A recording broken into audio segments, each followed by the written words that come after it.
been a while. But yeah, I've been here in Mexico for a little bit over 2 weeks now, which is absolutely crazy to even think about. And now my brain is like struggling to speak in English, so we'll see how this goes. But it's been really great. I've gotten involved in a few activities now that I've been here for a little while. So I started a volleyball class.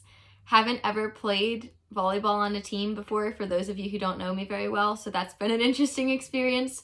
My first day I had like marks on my arm because I kept hitting it here instead of with my wrist. So that's been fun, learning how to do that.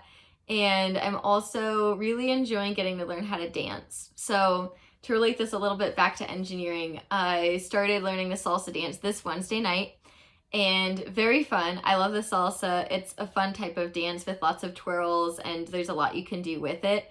But it's not a very intuitive thing to learn if you're not following somebody. So we went to this downtown place to try to learn the salsa, and we were learning all of the different steps, and they feel okay on your own, but then when you try to do them with somebody and you're not necessarily communicating the best, or you're just starting out, it can be really difficult to do well.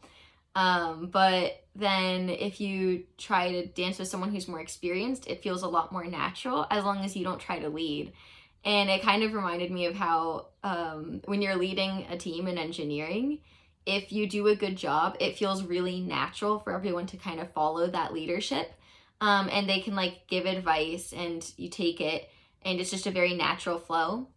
But when you have people competing for what they want, say you have two different design ideas and they aren't exactly in alignment and you don't work that out before you actually start implementing the design, one of you might turn one way and the other might turn the other in more salsa lingo, so you could kind of have a miscommunication there. So I thought that was interesting, just learning how to follow better. And for all of you who know I'm like super type A, that's been interesting.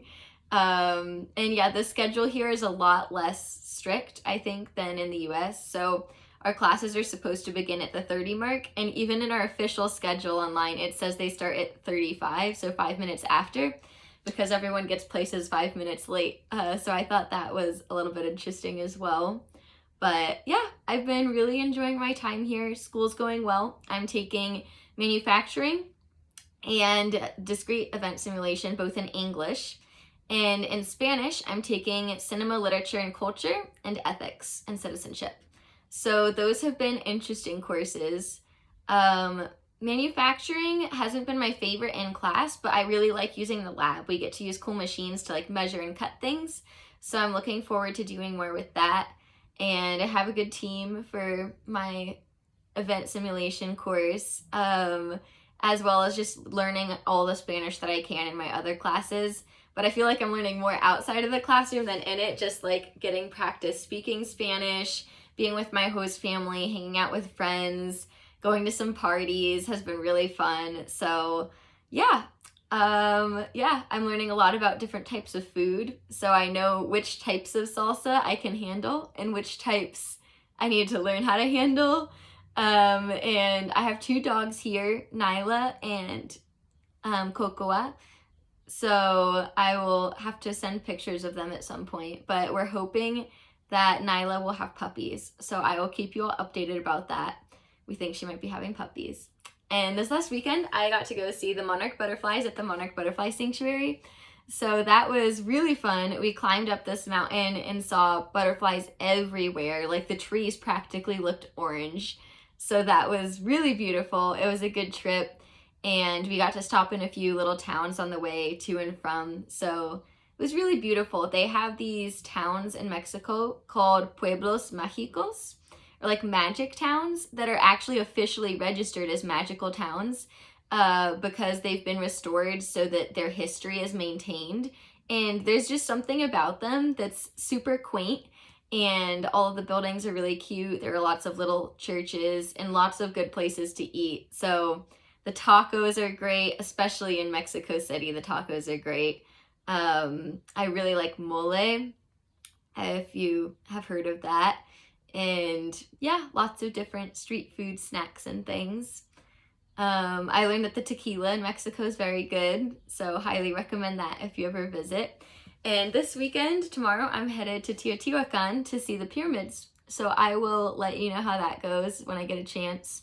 But mostly I've just been really enjoying learning Spanish and getting to know the people here. People ask me what my favorite part of Mexico is, and I think it's the people.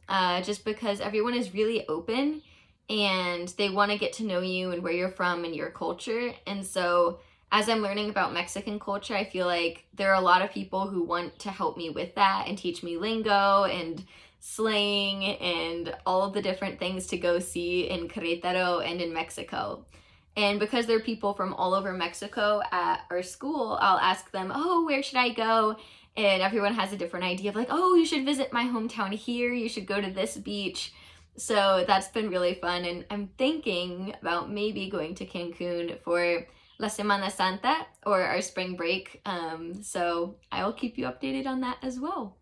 But just checking in, I have my pictures up at last. So if you've ever taken a Polaroid with me, chances are you are here with me in Mexico on my wall. So I hope you are all doing well, and feel free to ask me questions for the next video. I'll try to keep posting these. And yeah, thanks for listening.